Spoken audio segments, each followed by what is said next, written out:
Karnataka news beet follow ಮಾಡಿ, subscribe ಮಾಡಿ.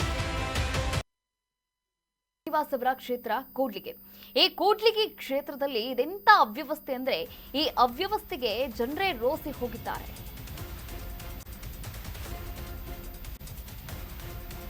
ಎನ್.ಟಿ. ಶ್ರೀನಿವಾಸ್ ಕ್ಷೇತ್ರದಲ್ಲಿ ಇದೆಂತ ಅವ್ಯವಸ್ಥೆ.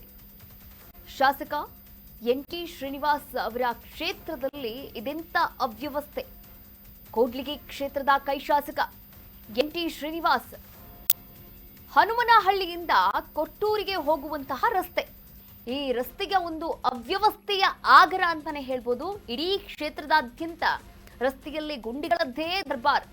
ಪ್ರತಿನಿತ್ಯ ಕೂಡ ಸಂಚಾರ ಮಾಡೋಕೆ ಪ್ರಯಾಣಿಕರು ಹರಸಾಹಸವನ್ನು ಪಡಬೇಕು. ರಸ್ತೆ ಸರಿಪಡಿಸೋಕೆ ಹನುಮನಹಳ್ಳಿ ಗ್ರಾಮಸ್ಥರು ಆಕ್ರೋಶವನ್ನು ಹೊರಗಾಗ್ತಾ ಇದ್ದಾರೆ. ವಿಜಯನಗರ ಜಿಲ್ಲೆಯ ಕೊಟ್ಟೂರು ತಾಲೂಕಿನ ಹನುಮನಹಳ್ಳಿ ಗ್ರಾಮ.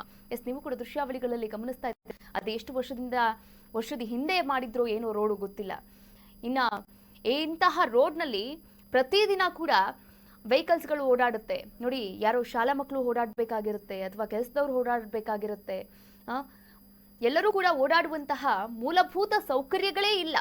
ಎಲ್ಲ ಪ್ರತಿಯೊಂದು ಕೂಡ ಅವ್ಯವಸ್ಥೆಯಿಂದ ತುಂಬಿರ್ತಕ್ಕಂಥ ಒಂದು ಕ್ಷೇತ್ರ ಅಂದ್ರೆ ನಿಜಕ್ಕೂ ಕೂಡ ತಪ್ಪಾಗ್ಲಾರ್ದು. ನೀವೇನ್ ಇವಾಗ ಗಮನಿಸ್ತಾ ಇದ್ದೀರಾ, ಹನುಮನಹಳ್ಳಿಯಿಂದ ಕೊಟ್ಟೂರಿಗೆ ಹೋಗುವಂತಹ ರಸ್ತೆಯ ಒಂದು ಅವ್ಯವಸ್ಥೆಯನ್ನ ನೀವು ಗಮನಿಸ್ತಾ ಇದ್ದೀರಾ ಕರ್ನಾಟಕ ನ್ಯೂಸ್ ಬೀಟ್ನ ದೃಶ್ಯಾವಳಿಗಳಲ್ಲಿ.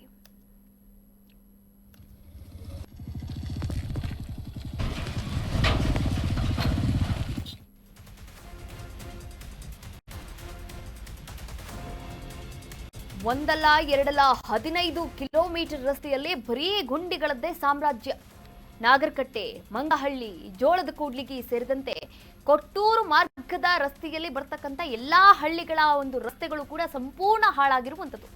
6 ತಿಂಗಳಿಂದ ಕೂಡ ಶಾಸಕರಿಗೆ ಮನವಿಯನ್ನ ಮಾಡ್ತಾ ಇದ್ದಾರೆ ಪ್ರತಿಯೊಬ್ಬರು ಕೂಡ. ಅಲ್ಲಿನ ಜನರು ಮನವಿ ಮಾಡಿದ್ರು ಕೂಡ ಶಾಸಕರು ಇತ್ತ ಸ್ಪಂದನೆಯನ್ನ ನೀಡ್ತಾ ಇಲ್ಲ. ಮಡ್ರಹಳ್ಳಿ ಚೌಡೇಶ್ವರಿ ಜಾತ್ರೆಗೆ ಬರುವಂತಹ ಭಕ್ತರಿಗೂ ಕೂಡ ತೊಂದರೆ ಆಗ್ತಾ ಇದೆ. ಚೌಡೇಶ್ವರಿ ಟೆಂಪಲ್ ಪ್ರಮುಖ ದೇವಸ್ಥಾನಗಳಲ್ಲೊಂದು ಅಲ್ಲಿ ವಿಜಯನಗರ ಜಿಲ್ಲೆಯಲ್ಲಿ. ಇನ್ನ ಹನುಮನಹಳ್ಳಿಯ ಸುತ್ತಮುತ್ತಲಿನ ಗ್ರಾಮಸ್ಥರು ಕೂಡ ಈಗಾಗಲೇ ಆಕ್ರೋಶವನ್ನ ಹೊರಗಾಗ್ತಾ ಇರುವಂತದ್ದು. ಶಾಸಕರು, ಜನಪ್ರತಿನಿಧಿಗಳು ಜನರಿಂದ ಆಯ್ಕೆಯಾಗೋಗಿರ್ತೀರಾ, ಜನರಿಗೋಸ್ಕರ ಏನಾದ್ರೂ ಮಾಡ್ಬೇಕಲ್ವಾ?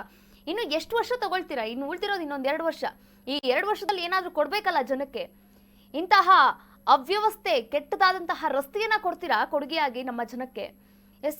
ಈ ಕುರಿತಂತೆ ಅಲ್ಲಿನ ಗ್ರಾಮಸ್ಥರು ಕೂಡ ಆಕ್ರೋಶವನ್ನ ಹೊರಗಾಕಿರುವಂತದ್ದು ನೋಡ್ಕೊಂಡು ಬರೋಣ. ಬಸ್ ಲೈನು ಯಾವ ಬರ್ತಾ ಇಲ್ಲ, ಆಟ ಸಮಸ್ಯೆ, ಯಾವರ ಆರಾಮಿಲ್ಲ ಅಂದ್ರು ಪೇಷಂಟ್ಗಳು ಕರ್ಕೊಂಡು ಹೋಗಂದ್ರು ಡಬಲ್ ಕೇಳ್ತಾ ಇದ್ದಾರೆ. ಬಸ್ಗಳು ಲೈನ್ ಸತಿಗೂ ಒಂದು ಬಸ್ ಬರ್ತಾ ಇಲ್ಲ. ಅದಕ್ಕೆ ಏನಾರ ಮಾಡಿ ಒಂದು ಸ್ವಲ್ಪ ಇದನ್ನ ಮಾಡಿಕೊಡ ಅಂತ ಕೇಳ್ಕೊಳ್ತೀರಿ ಸರ್. ಇದು 50 ವರ್ಷ ಆಯ್ತು ಈ ರೋಡ್ ಆಗಿದೆ. ಎಲ್ಲರೂ ಆಕ್ಸಿಡೆಂಟ್ ಆಗಿ ಉತ್ಕೊಂಡಿದ್ದಾರೆ. ಹೇಳಿ ಹೇಳಿ ಹೇಳಿ ಅಧಿಕಾರಿಗಳಿಗೆ ಸಾಕಾಗ್ಬಿಟ್ಟೈತಿ. ಯಾರು ಮಾಡ್ತಾ ಇಲ್ಲ.